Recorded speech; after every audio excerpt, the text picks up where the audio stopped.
Masechet Baba Batra, et nous reprenons vraiment tout en haut du Daf.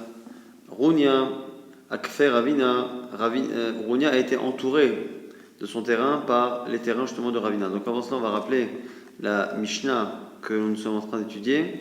C'est la Mishnah qui parle de, justement de Hamakif et Anikaf. Celui qui est au milieu est entouré de tous les côtés par un voisin. Ce voisin construit une barrière, deux barrières, trois barrières. Jusque-là, celui qui est au milieu n'a pas l'obligation de participer, car justement, on est dans une bik'a, dans un champ où il n'y a pas d'obligation de faire attention vis-à-vis. Par contre, à partir de la quatrième, tout le monde sera d'accord qu'il se passera quelque chose, il devra payer. Avant de rentrer dans Tanakama, Rabbi Yossi a dit, à partir de la quatrième, il faudra qu'il paye la moitié justement des barrières. Là-dessus, Marloquette, on avait vu, est-ce que c'est la moitié de ce qui a été réellement construit ou est-ce que c'est la moitié de la barrière la moins chère qui existe sur le marché? Et autre chose, dans Rabbi Yossi, il y avait deux versions. Est-ce que c'est simplement quand c'est le nikaf, celui qui est au milieu qui construit la quatrième, qu'on le fait payer, ou même lorsque c'est le makif? Donc ça, c'était la vision de Rabbi Yossi, et l'alacha, effectivement, et comme lui, simplement, Tanakama, lui, avait l'air d'être d'accord qu'à partir de la quatrième barrière, il se passe quelque chose. Simplement, que se passe-t-il? Que l'autre doit faire payer. Alors, il y en a qui disent qu'il faut le faire payer simplement le prix le salaire d'un gardien pour protéger le terrain, que maintenant il n'a plus besoin. Il y en a qui disent qu'il faut faire payer justement les barrières, mais les barrières les moins chères. Il y en a qui disent que non, qu'il faut faire payer, mais que la quatrième barrière et pas autre chose. En tout cas, par rapport à cela, Rounia Akfer Ravina a été entouré par Ravina. Ma'abar Uchota des quatre côtés à Marley lui a dit Avli Kama des Gadri. À ce moment-là, Ravina demande à Rounia de lui payer donc la moitié de ce qu'il a dépensé. Lui, il ne lui a pas donné. Alors il lui dit à ce moment-là, Avli, il est fikani mezol, donne-moi au moins l'équivalent du prix de la barrière la moins chère qui existe. Lui, il l'a refusé. Alors il lui dit, Avli, Agarne Tiruta, donne-moi au moins le prix du gardien que tu économises grâce à mes barrières. Lui, il n'a pas accepté. Donc on voit que les khatrila, Ravina pensait que la halakha était comme Rabbi aussi, et comme celui qui pense qu'il doit payer la moitié de la barrière.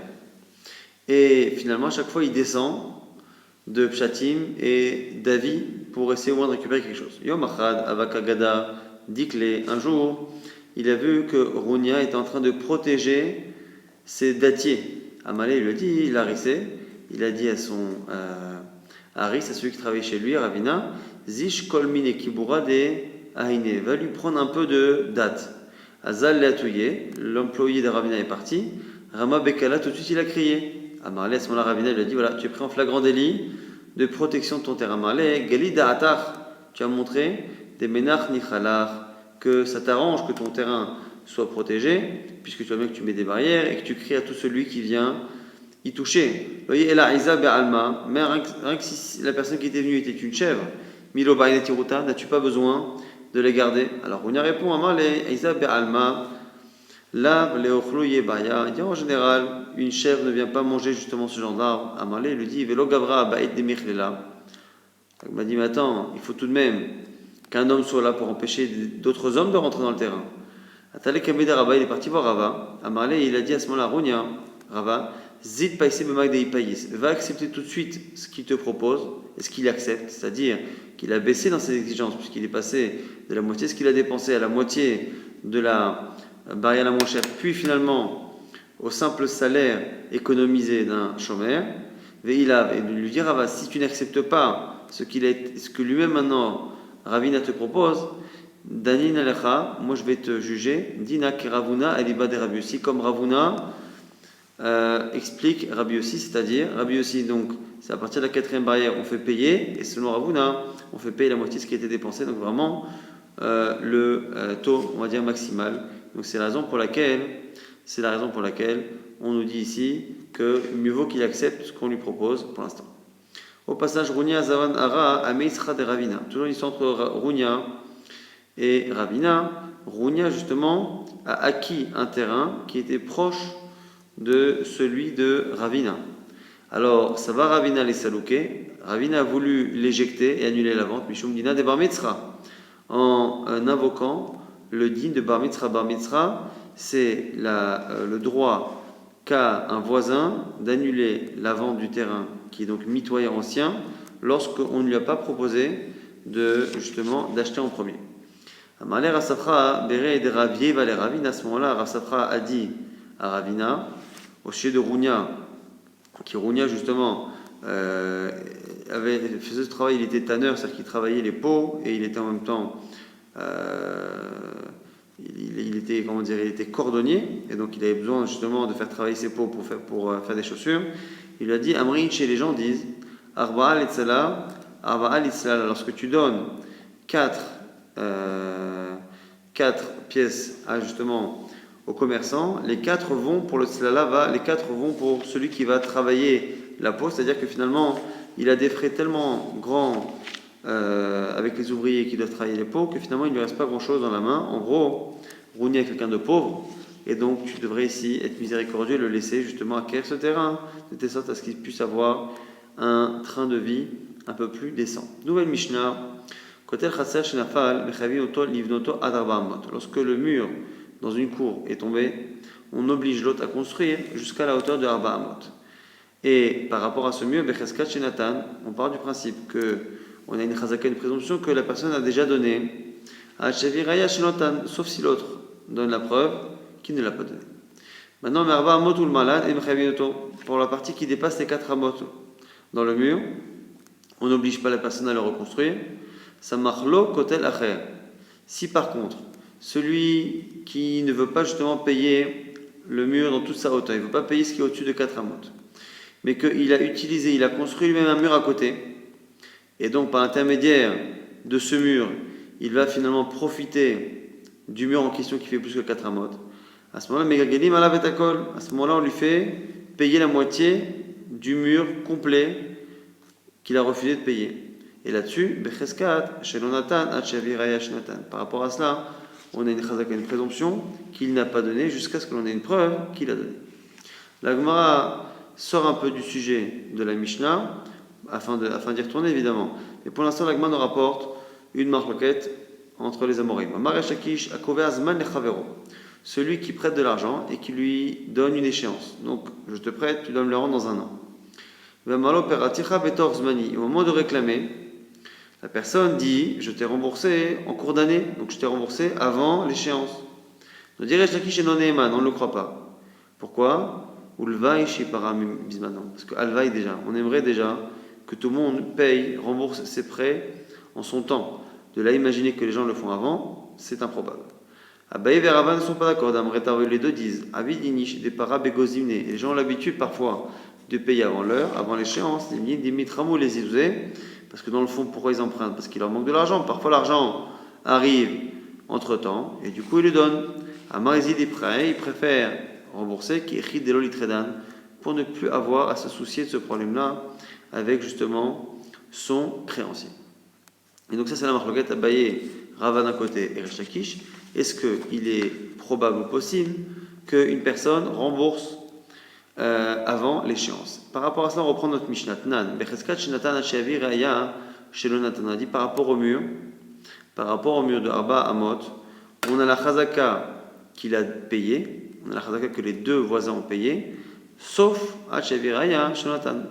lorsqu'on a apporté la preuve de l'inverse. La Gemara dit de quel cas parle-t-on? Il est Madame Ale, Peraticha Bismani. Si on parle de quelqu'un qui parle justement de la fin de la construction du mur qui dit qu'il a payé, Pshita c'est évident, et la Lavdama Ale, forcément que le Chidush il est Peraticha Bitorzmani. Quand la personne dit je t'ai remboursé avant justement que le mur soit construit. Alma Avedini, j'ai pas Betorzimne. On a l'impression du coup que par rapport à ce mur, les gens ont l'habitude de rembourser avant et donc que les gens peuvent rembourser les prêts avant leur échéance. La Gemara dit c'est spécial ici, Shanecha, Dechol Safa Vesafa, Zimnihu. La Gemara dit non là-bas, c'est pas Torzmané. Torzmané, c'est pas avant la construction du mur. Puisque le mur se construit petit à petit, à chaque moment où on veut poser une rangée de pierres ou de briques, ça s'appelle la fin du Zman, l'échéance de la dette qu'il a, et donc à ce moment-là, ça ne s'appelle pas qu'il a remboursé avant, donc c'est pas une preuve pour ou contre Resh Lakish. Tashma de la fin de la Mishnah, Becheskat, chez Jonathan, chez Aviraya, Shnatan, pour la partie du mur qui dépasse les 4 amot, on a dit qu'il y a une chazaka, une présomption qui n'a pas donné, sauf s'il apporte une preuve. Et chidame de quel cas parle-t-on? Il est madame leperaticha bizmani, amailo, si on parle d'un cas où il dit je te remboursé à la fin, amailo, pourquoi ne le croirait-on pas? Et là, la fin élimination, de amal leperaticha betorzmani, qu'il a remboursé entre temps, pendant le temps. Amalo avedini, je départ avec gozimne, et on voit que malgré tout on ne le croit pas. Chané achalak c'est spécial, de amar miyema, de mchaïvuli rabanan, c'est spécial cette halakha-là, parce que ici, c'est une halakha qui finalement est peu connue. Et comme c'est une halakha qui est peu connue, la personne justement ne pense pas qu'on va finalement la faire payer. Lui, il sait qu'à partir de 4 amot, il n'est plus chayav, mais il ne sait pas, et il ne s'est pas très connu cette idée-là, que lorsque l'on construit un mur collé à ce mur de plus de 4 amot, on est en train de montrer finalement que l'on veut de ce mur de plus de 4 amot et on s'appuie dessus, on s'en sert.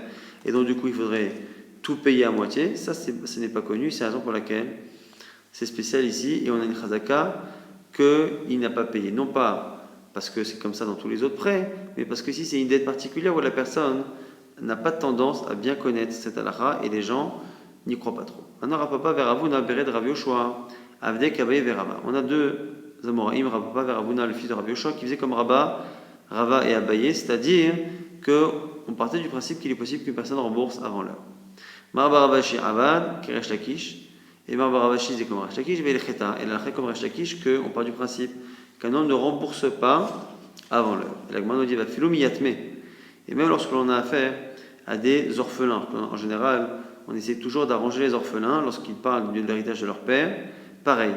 Et à Falgal de Amarma, Abali Paramenir Seitomim, Loi Parav et la Bishwa, même si en général on ne peut pas se faire rembourser sur le compte des orphelins sauf en jurant, Chazaka lo avedini je Parav et Kozimne, ici, c'est tellement fort cette Chazaka, cette présomption, que les gens ne remboursent pas avant l'heure, que la personne qui vient avec un document qui prouve ou des témoins qui prouvent qu'il a prêté de l'argent à leur père et que l'échéance était dans 6 mois, on ne peut pas nous-mêmes argumenter pour les orphelins et les orphelins eux-mêmes ne peuvent pas dire que c'était remboursé entre-temps parce qu'on part du principe que les gens justement ne remboursent pas les prêts entre-temps. Donc la halakha est finalement comme Resh Lakish. On va donc très rapidement résumer ce daf qui finalement est très court.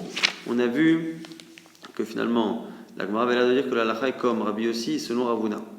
C'est-à-dire que lorsque la quatrième barrière a été construite, on part du principe qu'il doit payer la moitié ce qui a été construit. Simplement, on voit que Ravina, pour essayer de récupérer quelque chose, avait proposé de descendre et de rentrer dans les pshatim, même de Rabbanan, c'est-à-dire de recevoir au moins la moitié de la valeur d'une barrière peu chère, ou même la valeur d'un gardien, la valeur qui a été économisée. Après, on a vu que le dîme de Bar Mitzra, comme le dîme de Bar Mitzra dans l'absolu, c'est il faut que tu fasses ce qui est droit et juste. Et donc, c'est pour ça que normalement, la personne qui a acheté sans que l'on demande au voisin de lui laisser, ici, si le voisin en question a les moyens alors que l'autre ne les a pas, on peut laisser la personne. Parce qu'ici aussi, c'est une yashrout, une droiture, et de la miséricorde de laisser cette personne se trouver une panassa d'essence, qui était le cas de Rounia, qui avait un métier qui faisait finalement qu'il ne gagnait pas beaucoup d'argent. On a vu après qu'on avait une marloquette Resh Lakish et le côté Abaye Verava. Est-ce que lorsque quelqu'un emprunte et qu'il y a une échéance, est-ce qu'il est probable ou possible que la personne ait remboursé entre-temps? Donc est-ce qu'il est cru lorsqu'il dit qu'il a remboursé entre-temps ou pas? Selon Resh Lakish, il n'est pas cru, la halakha est ainsi. Selon Abaye Verava, on peut le croire, même sans preuve. Et la Gemara avait tenté d'utiliser notre Mishnah pour essayer de répondre. La Gemara finalement a dit qu'on ne peut pas utiliser cette Mishnah qui nous dit que lorsque l'on a un mur dans une cour qui tombe, il faut le reconstruire jusqu'au Arba Amot, et que ce qu'il y a au-dessus de 4 Amot, on n'a pas l'obligation de le reconstruire. Et donc, en fonction de ça, justement, on part du principe que dans les parties qui sont inférieures à 4 Amot, on part du principe que la personne a payé. Dans les parties qui sont au-dessus de 4 Amot, on part du principe que la personne n'a pas payé, sauf si elle apporte une preuve.